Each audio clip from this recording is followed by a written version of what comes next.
Hello friends, welcome back to our channel. ഇന്ന് ഞാൻ ഉണ്ടാക്കാൻ പോകുന്നത് ചെറുപയർ പരിപ്പ് ചേർത്തിട്ടുള്ള ഒരു നല്ല പായസമാണ്.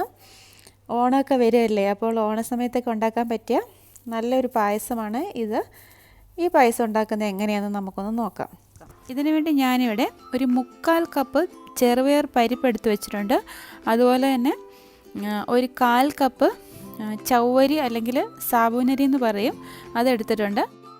പിന്നെ ഒരു 1/4 കപ്പ് ഉണക്കലരി എടുത്തിട്ടുണ്ട്. ഇതിവിടെ പായസം റൈസ് എന്ന് പറഞ്ഞ് മേടിക്കാൻ കിട്ടും, അതാണ് എടുത്തിരിക്കുന്നത്. ഇനി ചെറുപയർ പരിപ്പ് ഒന്ന് വറുത്തെടുക്കാം. ഒരു മീഡിയം ഫ്ലെയിമിലിട്ടിട്ട് ഇതൊരു 4-5 മിനിറ്റ് ഒന്ന് വറുത്തെടുക്കണം. അപ്പോഴത്തേക്കൊരു നല്ല സ്മെല്ല് വരും. അന്നേരത്തേക്ക് ഗ്യാസ് ഓഫ് ആക്കിയിട്ട് ഇതൊന്ന് തണുക്കാൻ വേണ്ടി വെക്കാം. ഇതിപ്പോൾ ഞാൻ ഗ്യാസ് ഓഫ് ആക്കിയിട്ടുണ്ട്. ഇതിന് നന്നായിട്ട് തണുത്തതിന് ശേഷം നന്നായിട്ടൊന്ന് കഴുകിയെടുക്കണം. ചെറുപയർ പരിപ്പും അതുപോലെ തന്നെ മുമ്പ് എടുത്ത് വെച്ചിരിക്കുന്ന ചവ്വരിയും ഉണക്കലരിയും നന്നായിട്ടൊന്ന് കഴുകിയെടുത്ത് ഈ കുക്കറിലേക്ക് ഇട്ട് കൊടുക്കാം. ഞാനിത് കുക്കറിലാണ് വേവിച്ചെടുക്കുന്നത്. ഇത് വേവാൻ വേണ്ടി ഒരു 3 ഗ്ലാസ് വെള്ളമാണ് ഞാൻ ഇതിലോട്ട് ഒഴിച്ചു കൊടുത്തിരിക്കുന്നത്.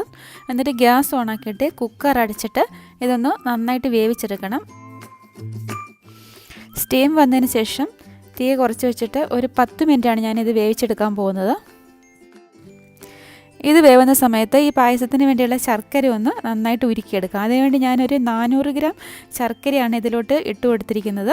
ഇതിപ്പം നന്നായിട്ട് പൊടിച്ചെടുത്ത ശർക്കരയാണ്. ഇതിലോട്ട് ഒരു 1 ഗ്ലാസ് വെള്ളവും കൂടെ ഒഴിച്ചിട്ട് നന്നായിട്ടൊന്ന് ഉരുക്കിയെടുക്കാം. ഇപ്പോൾ ചെറുപയർ പരിപ്പൊക്കെ നന്നായിട്ട് വെന്തിട്ടുണ്ട്. ഇനി ഒന്നും കൂടെ ഗ്യാസ് ഒന്ന് ഓണാക്കിയിട്ട് ഇതിലോട്ട് നേരത്തെ ഉരുക്കി വെച്ചിരിക്കുന്ന ശർക്കര നന്നായിട്ട് അരിച്ച് ഒഴിച്ചു കൊടുക്കാം. എന്നിട്ട് നന്നായിട്ടൊന്ന് ഇളക്കി യോജിപ്പിക്കണം.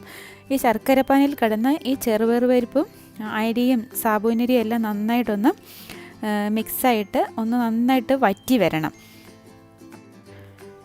ചെറിയ തീയിലിട്ട് ഒരു 10-20 മിനിറ്റ് എങ്കിലും ഈ ശർക്കരപ്പാനിയിൽ ഈ ചെറുപയർ പരിപ്പ് നന്നായിട്ടൊന്ന് വരട്ടിയെടുക്കണം. അപ്പോഴത്തേക്ക് ആ ശർക്കരപ്പാനിയൊക്കെ നന്നായിട്ടൊന്ന് വറ്റി വരും.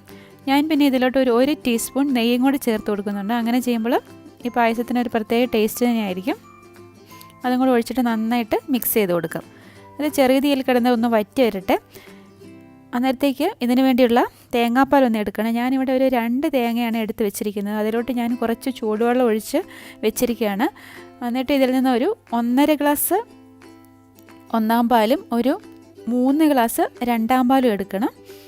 ഇതിപ്പോൾ ഫ്രീസറിൽ വെച്ച തേങ്ങയായതുകൊണ്ട് ഞാനതിൽ ചൂടുവെള്ളം ഒഴിച്ച് വെച്ചിരിക്കുന്നത്. അങ്ങനെ ചൂടുവെള്ളം ഒഴിക്കുമ്പോഴത്തേക്ക് നന്നായിട്ട് അതിൽ നിന്ന് പാല് നമുക്ക് എടുക്കാൻ പറ്റും.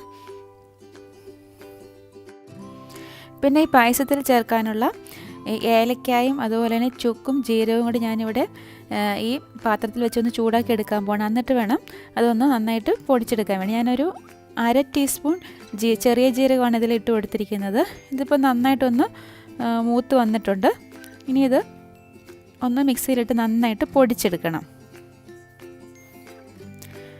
ഇപ്പോൾ ഇതിലൊഴിച്ചിരിക്കുന്ന ശർക്കരപ്പാനിയൊക്കെ നന്നായിട്ട് വറ്റി ഒന്ന് കുറുകി വന്നിട്ടുണ്ട്. ആ പൊടിച്ചെടുത്ത പൊടികളൊന്ന് ചേർത്ത് കൊടുക്കുക. ഞാനിപ്പം കുറച്ച് പൊടിയൊന്ന് മാറ്റി വെച്ചിട്ടുണ്ട്.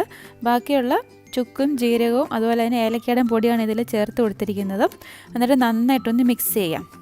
ഈ പൊടികൾ ചേർക്കുമ്പോൾ തന്നെ ഈ പായസത്തിന് പ്രത്യേക ഒരു മണം തന്നെയാണ്. ഇനി ഇതിലോട്ട് ഞാൻ തേങ്ങാപ്പാൽ ചേർക്കാൻ പോകണം. 3 കപ്പ് രണ്ടാം പാലാണ് ഇപ്പോൾ ചേർത്ത് കൊടുക്കാൻ പോകുന്നത്. രണ്ടാം പാൽ ചേർത്തിട്ട് നന്നായിട്ടൊന്ന് ഇളക്കി യോജിപ്പിക്കണം. ഈ രണ്ടാം പാലിൽ കിടന്ന് കുറച്ച് സമയം ഒന്ന് നന്നായിട്ട് തിളച്ച് അതൊന്ന് കുറച്ച് കുറുകി വരണം.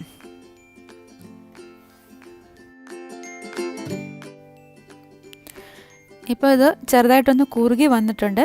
ഈ ഒരു സ്റ്റേജിലോട്ട് ഞാൻ ഇതിലോട്ട് ഒന്നാം പാലാണ് ഇനി ഒഴിച്ചു കൊടുക്കാൻ പോകുന്നത്. ഒരു 1.5 കപ്പ് ഒന്നാം പാലാണ് ഇനി ഒഴിച്ചു കൊടുക്കാൻ പോകുന്നത്. ഒന്നാം പാൽ എന്ന് പറഞ്ഞാൽ നല്ല കട്ടി തേങ്ങാപ്പാലാണ്. ഇത് ഒഴിച്ചിട്ട് ഇനി അധികം തിളപ്പിക്കുന്നൊന്നുമില്ല. നന്നായിട്ടൊന്ന് ചൂടായതിന് ശേഷം ഗ്യാസ് ഓഫ് ആക്കാൻ പോകണം. നന്നായിട്ടൊന്ന് ഇളക്കി യോജിപ്പിക്കാം. ഇതിപ്പം അല്പം ലൂസായിട്ടാണ് ഇരിക്കുന്നത്. എന്നാലും ഈ പരിപ്പ് പായസം ആയതുകൊണ്ട് കുറച്ച് സമയം ഇരിക്കുമ്പോഴത്തേക്ക് അതൊന്ന് പാകത്തിന് കുറുകി വരും. ഇനി ഗ്യാസ് ഓഫ് ആക്കാം. ഇനി ഇതിൽ ചേർക്കാനുള്ള അണ്ടിപ്പരിപ്പ് മുന്തിരിങ്ങയും ഒന്ന് വറുത്തെടുക്കാം. ഇപ്പം പായ നന്നായിട്ട് ചൂടായിട്ടുണ്ട്. അതിലോട്ട് ഒരു 2 ടേബിൾ സ്പൂൺ നെയ്യ് ഒഴിച്ചു കൊടുക്കാം. ഞാനിതിൽ തേങ്ങാക്കൊത്തൊന്നും ചേർക്കുന്നില്ല, അത് ഇഷ്ടമുള്ളവർക്കത് ചേർത്ത് കൊടുക്കാവുന്നതാണ്. ഇനി ഇതിലോട്ട് അണ്ടിപ്പരിപ്പ് ഇട്ട് കൊടുക്കാം. അണ്ടിപ്പരിപ്പ് ഒന്ന് ചെറുതായിട്ട് മൂത്തതിന് ശേഷം മാത്രമേ ഉള്ളൂ ഞാൻ ഉണക്കമുന്തിരിങ്ങ ഇട്ട് കൊടുക്കുന്നുള്ളൂ. ഇനി ഇതിലോട്ട് ഉണക്കമുന്തിരിങ്ങയും കൂടി ചേർത്ത് കൊടുക്കാം. എന്നിട്ട് രണ്ടും ഒന്ന് മൂപ്പിച്ചെടുക്കണം. ഇനി അണ്ടിപ്പരിപ്പ് മുന്തിരിങ്ങയുടെ പായസത്തിലേക്ക് ചേർത്ത് കൊടുക്കാം. എന്നിട്ട് നന്നായിട്ടൊന്ന് ഇളക്കി യോജിപ്പിക്കണം. ഞാൻ മുമ്പേ കുറച്ച് ഏലക്കായ അതുപോലെ ചുക്കിൻ്റെ ജീരകത്തിൻ്റെ പൊടി ഒന്ന് മാറ്റി വെച്ചിട്ടുണ്ട്, അതും കൂടെ ഈ സമയത്ത് ചേർത്ത് കൊടുക്കാം.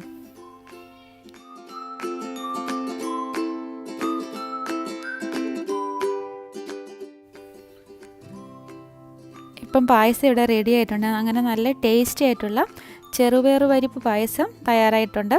ഇതുണ്ടാക്കുമ്പോൾ വേണമെങ്കിൽ താല്പര്യമില്ലാത്തവർക്ക് ആ ചവ്വരിയും അതുപോലെ തന്നെ ഉണക്കലരിയൊക്കെ ഒഴിവാക്കാവുന്നതാണ്. ഇതിനിയും ഇരുന്ന് കുറച്ച് സമയം കഴിഞ്ഞ് വിളമ്പുന്നതായിരിക്കും നല്ലത്. ഇരിക്കുമ്പോഴത്തേക്ക് ഒന്നും കൂടി ഒന്ന് കുറുകി വരും. മധുരമൊക്കെ പാകത്തിനുണ്ട്. കുറച്ചുകൂടെ മധുരം വേണമെന്നുള്ളവർക്ക് ശർക്കരയോ അല്ലെങ്കിൽ കുറച്ച് പഞ്ചസാരയൊക്കെ വേണമെങ്കിൽ ചേർത്ത് കൊടുക്കാവുന്നതാണ്. നല്ല ടേസ്റ്റി ആയിട്ടുള്ള ഈ ചെറുപയർ പരിപ്പ് പ്രഥമൻ്റെ വീഡിയോ നിങ്ങൾക്ക് ഇഷ്ടമായെന്ന് കരുതുന്നു. ഇഷ്ടമായ ലൈക്ക് ചെയ്യാനും കമൻറ്റ് ചെയ്യാനും അതുപോലെ ഷെയർ ചെയ്യാനും മറക്കരുത്. ടേസ്റ്റി ക്വീൻസ് എന്ന ഞങ്ങളുടെ ഈ ചാനൽ നിങ്ങൾ ആദ്യമായിട്ടാണ് കാണുന്നതെങ്കിൽ സബ്സ്ക്രൈബ് ചെയ്യാനും മറന്നു പോകരുത്. സബ്സ്ക്രൈബ് ചെയ്തതിന് ശേഷം അതിൻ്റെ തൊട്ടടുത്തുള്ള ബെല്ലൈക്കൺ ഒന്ന് പ്രസ് ചെയ്യാനും വിട്ടുപോകരുത്. വീണ്ടും നല്ലൊരു റെസിപ്പിയുമായി കാണാം. Thank you for watching tasty Queen's.